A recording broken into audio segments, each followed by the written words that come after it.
బాబాయ్ నమస్తే, ఏం చేస్తుంటారు? నమస్తే అమ్మా. ఏం చేస్తుంటారు? నేను విజయనపాడు గ్రామంలో రైతుని. రైతు. నా పేరు ఓకే, కూటమి ప్రభుత్వం వచ్చిన తర్వాత రైతులను నిండా ముంచేసింది అంటున్నారు కదా, నిజమేనా అది? ఇది ముంచింది అని చెప్పి వాళ్ళు వైసీపీ వాళ్ళు అంటాం తప్పితే ఇతరులు ఎవరు అనరు. వాళ్ళకి సంబంధించిన కార్యకర్తలే ఇలా గగ్గోలు పెడుతున్నారు. ఈ జగన్ పార్టీ మొత్తం కూడా వెన్నుపోటు వెన్నుపోటు అంటున్నారు. వెన్నుపోటు అంటే ప్రజలకు వెన్నుపోటు వాళ్ళు పొడిచారు, కానీ వీళ్ళు పొడిచే అవకాశమే లేదు. ఏది చేయాలనుకున్నా ఒక మంచి కోసం ప్రభుత్వాన్ని, ప్రజలకు మంచి ప్రభుత్వాన్ని అందించాలనే సదుద్దేశంతో మోడీ గారి దగ్గర నుంచి పవన్ కళ్యాణ్ గారిని కలుపుకొని చంద్రబాబు నాయుడు గారు, లోకేష్ గారు ఎంతో భవిష్యత్తు కోసం ప్రయత్నం చేస్తున్నారు. వాళ్ళ కష్టానికి వెలకట్టలేంది. అయితే వీళ్ళనే వెన్నుపోటు అనేది జగన్ గారు వాళ్ళ కుటుంబానికే వెన్నుపోటు పడిచాడు. వాళ్ళ తల్లికి కానీ, చెల్లికి కానీ, బాబాయ్కి కానీ, బాబాయ్ కూతురికి కానీ వరుసగా వాళ్ళ కుటుంబాల్లో ఎవరికి ఆయన అన్యాయం చేయలేదు, ఎవరికి వెన్నుపోటు పడవలేదు. అదే దృష్టిలో తీసుకొని లక్ష్మీపార్వతి గారిని తీసుకొచ్చి ఈ పార్టీలో చేర్చుకొని రామారావు గారికి కూడా వెన్నుపోటు వీళ్ళిద్దరు కలిసి చేశారు. లక్ష్మీపార్వతి ప్లస్ జగన్. ఆమెను తీసుకొచ్చి ఎంతో అభిమానించే రామారావు గారిని కూడా అభిమానించకుండా చేసి ఆ కారు మీద ఎక్కి కూర్చొని ఏమేదో లక్ష్మీపార్వతి గారు అక్కడ జయలలితలాగా నేను కూడా సీఎంని అయిపోవాలని చెప్పి ఉద్దేశంతో మహాయోధులందరినీ కూడా, రాజకీయవేత్తలందరినీ కూడా పక్కన పెట్టేసి ఏమేదో పరిపాలించాలని దురుద్దేశంతో ఆయన దగ్గర ఉంటా ఏమో చాలా చేసింది. ఆ చేసిన దాన్ని ఎవరు బయట పెట్టుకోవద్దు కాదు. పార్టీ బలైపోతుందనే సదుద్దేశంతో చంద్రబాబు నాయుడు గారికి తెలిసి ఆ తర్వాత ఆయన ముందుకు పోయి పార్టీని ఒక దశకు తీసుకొచ్చాడు. కాబట్టి ఇవాళ పార్టీ బతికుంది. అదే పరిస్థితి ఆ లక్ష్మీపార్వతి గారి చేతిలో పోతే పార్టీకి ఎన్నుపోటు పడిచింది జగన్ గారు అయ్యేవాడు, లక్ష్మీపార్వతి గారిని కలుపుకొని. అంటే ఇక్కడ ఒక విషయం వాళ్ళు అంటుంది, ఇప్పుడు కూటమి ప్రభుత్వం వచ్చిన తర్వాత సంక్షేమ పథకాలు అభివృద్ధి చేస్తామని చెప్పి ఏమి ఇవ్వకుండా ప్రజలందరికీ వెన్నుపోటు పొడిచాడు కదా చంద్రబాబు నాయుడు అంటున్నారు. అదే మేము ఉన్నప్పుడైతే కుడి చేత్తో ఇచ్చింది ఎడం చేత్తో తెలియకుండా దాన ధర్మాలు చేసినట్టు 2,75,000 కోట్లు పనిచేసాం మేము, చంద్రబాబు వచ్చి ఆ బటన్ నొక్కటం చేత కట్టలేదు అంటున్నారు కదా. బటన్ నొక్కేది చంద్రబాబు నాయుడు గారు నొక్కాల్సిన అవసరం లేదు. ఏ నెలకా నెల అన్నీ కూడా వచ్చేస్తున్నాయి డబ్బులు. ఆఫీసర్లే వచ్చేసి ఇంటింటికి 4,000 ఇవ్వనాయి, 10,000 ఇవ్వనాయి, 6,000 ఇవ్వనాయి. పింఛన్లు మొత్తం కంప్లీట్గా ఆంధ్రప్రదేశ్ మొత్తం చెందుతున్నాయి. అదేవిధంగా 20,000 రూపాయలు సంవత్సరానికి అని చెప్పి మొన్న 7,000 వేసాడు ఇద్దరు కలిసి. అదేవిధంగా సంవత్సరానికి 20,000 తప్పనిసరిగా వేస్తున్నాడు. ఎన్నిపోటు పొడిచేదాట ఇప్పుడు 3వ సారి వేసాడు 3 సంవత్సరాల్లో. 3 రోజులు 20,000 60,000 వచ్చేసినాయి.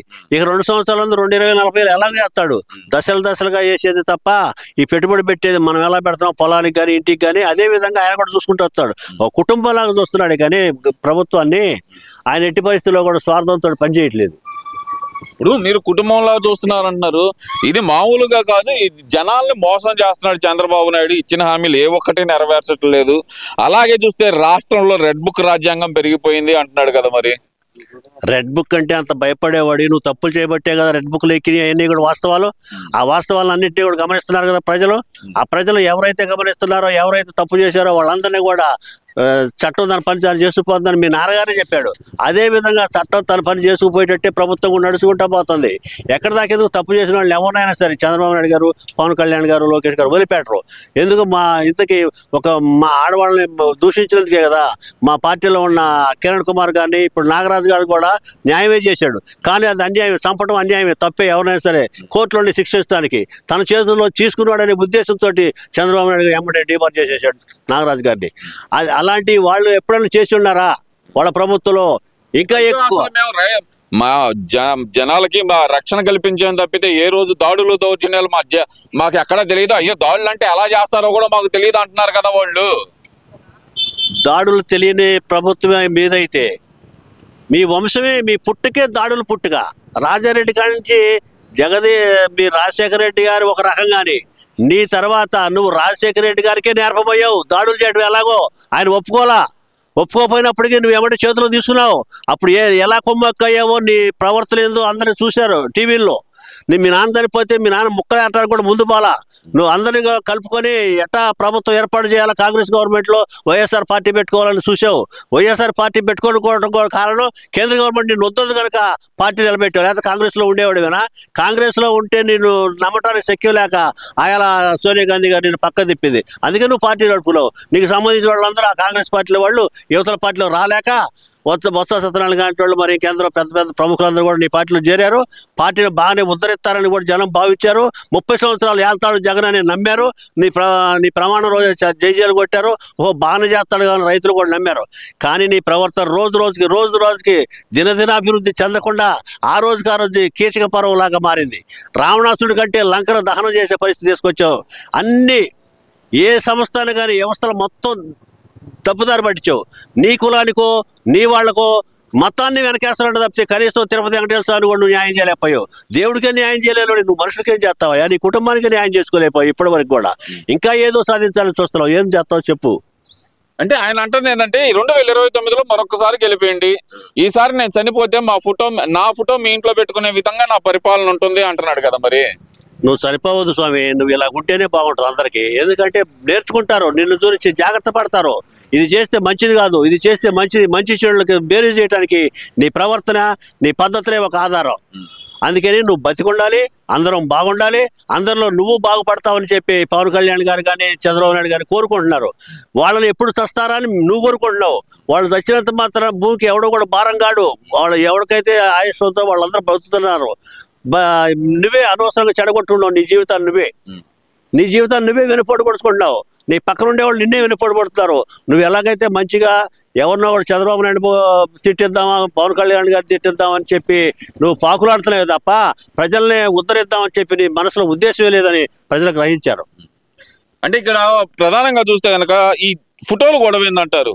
మా నాన్నగారి ఫోటో లాగే నా ఫోటో కూడా మీ ఇంట్లో ఉండాలని కోరుకుంటున్నాను నేను చనిపోయిన తర్వాత. అంటే ఈ ఫోటోలు గోల ఏందంటారా? ఏంది అసలుకి రాష్ట్రం మొత్తం ప్రతి రాయి మీద నీ బొమ్మ పెట్టుకొని చూసావుగా. ఆ ఫోటోలు అంటే అంత ఇష్టమైన నీకు. రాళ్ల బండల మీద కూడా నీ ఫోటోలు కావాలి, గడపకి ఎకరానికి నీ ఫోటోలు కావాలి, ప్రతి ఇంట్లో నీ ఫోటోలు కావాలి. నువ్వేమైనా గాంధీ మహాత్ముడువా? అంత గొప్ప సేవా దృక్పథం నీకు లేదుగా. గాంధీ గారు ఏ పదవి చేయలా, కానీ ఇంతవరకు ఆ బొమ్మ లేకుండా ఏ ఊరు లేదు. రాముడి గుడి లేకుండా ఏ గ్రామం ఉండదు, గాంధీ తాత బొమ్మ లేకుండా ఏ గ్రామం ఉండదు భారతదేశంలో. అది గుర్తుపెట్టుకో, నీ బొమ్మ కాదు కావాల్సింది. మరి ఆయన అంటున్నాడుగా 2027 చివరి నుంచి నేను పాదయాత్ర చేస్తాను, ప్రజల్లోకి వస్తాను, ప్రజల తరపున యుద్ధం చేస్తాను, ప్రజల కోసం పోరాటం చేస్తాను అంటున్నాడుగా. నువ్వు ఎంత పోరాటం చేస్తే అంత బంతిలాగే తెలుగుదేశం పార్టీ బంతిని నువ్వు కొట్టు, గోడకేసి కొట్టు, అది నీ ముఖానికి వచ్చి తగిలింది. అలా ఉంది ఇలా పరిస్థితి. దానికి కారణం ముఖ్య కారకుడు పవన్ కళ్యాణ్ గారి. ఎందుకంటే అతని పరిస్థితి, అతని నిజాయితీయే తెలుగుదేశానికి ఒక గొప్ప విలువ. తెలుగుదేశాన్ని నిలబెడుతుంది అంటే పవన్ కళ్యాణ్ గారి శక్తే. ఆ చంద్రబాబు నాయుడు గుండెల్లో నిలబడి ఉండవు నువ్వు. ఎవరు? చంద్రబాబు నాయుడు గారు గుండెల్లో పవన్ కళ్యాణ్ గారు ఉండబట్టే ఇవాళ పవన్ కళ్యాణ్ గారు చంద్రబాబును వదిలిపెట్టి ఎట్టి పరిస్థితుల్లో పారు నీకు వచ్చే ఓట్లు ఎట్టి పరిస్థితుల్లో కూడా పడనీయకుండా చేయడానికి చంద్రబాబు నాయుడు, పవన్ కళ్యాణ్, లోకేష్ ముగ్గురు కలిసి కూడా త్రిమూర్తులాగా కక్కడ కట్టుకుంటారు. దమ్ముంటే ఒంటరిగా పోటీ చేయండి, తేల్చుకుందాం అంటున్నాడు కదా. మరి ఇప్పుడు చెయ్యి ఒంటరిగా. ఎన్నాళ్ళు చేసావు? మేము పోటీ చేస్తాం. మాకు ఉంటాయా కేంద్ర గవర్నమెంట్ సహా ఉంటది. కుటుంబం అన్న తర్వాత అందరం కలిసి ఉండాలని కోరుకుంటాం. 4 పార్టీలు కలిస్తే మంచంలాగా నిలబడిపోయింది. నీలాగా 3 కాళ్ళ కుర్చీలాగా ఉండదు, ఒరిగిపోదు. నువ్వేదో ఇద్దరు ముగ్గురు నమ్ముకొని ఉండవు. నీ భార్యనే నువ్వు నమ్మలేవు. నీ చేతిని నువ్వు కుడి చేతిని ఎడు చేయను నమ్మ, ఎవరు నమ్ము. నీ కాడ ఎవడైనా మినిస్టర్ వచ్చి నీ కాడ కుర్చీ పక్కన కూర్చొని ఇస్తావు నువ్వు? నీకెంత స్వార్థం. అదే చంద్రబాబు నాయుడు గారు పోయి రైతింట్లో పోయి కూర్చున్నాడు. తాతలు లేకుండా తండ్రిలు లేకుండా పక్కన కూర్చొని వాళ్ళ విలువలు కాపాడతా, ఈయన ప్రభుత్వం విలువలు కాపాడుకుంటా గవర్నమెంట్ నిలబెట్టుకుంటున్నాడు. నువ్వు అలా నిలబడతావా? ఏదో జరిగిపోయిన తర్వాత శవాలను పలకేయడానికి వెళ్తావు నువ్వు. అంతే, శవరేజ్కి వెళ్తావు. నీ వల్ల ఏది కాదు. అటు కాదు బాబాయ్, 2029 నేనే అధికారంలోకి వస్తాను అంటున్నాడుగా. మరి అధికారంలోకి వస్తావా? ఎలా వస్తావో ప్రజలు చూస్తారు ముందు, వాళ్ళు చూసే పని లేదు. ప్రజలు ఎలా చూస్తావో, ఎలా నువ్వు వచ్చి పరిపాలన చేయగలుగుతావో ప్రజలే చూస్తారు ముందు. నీ పులివెందులు గెలువు చూద్దాం ఈసారి.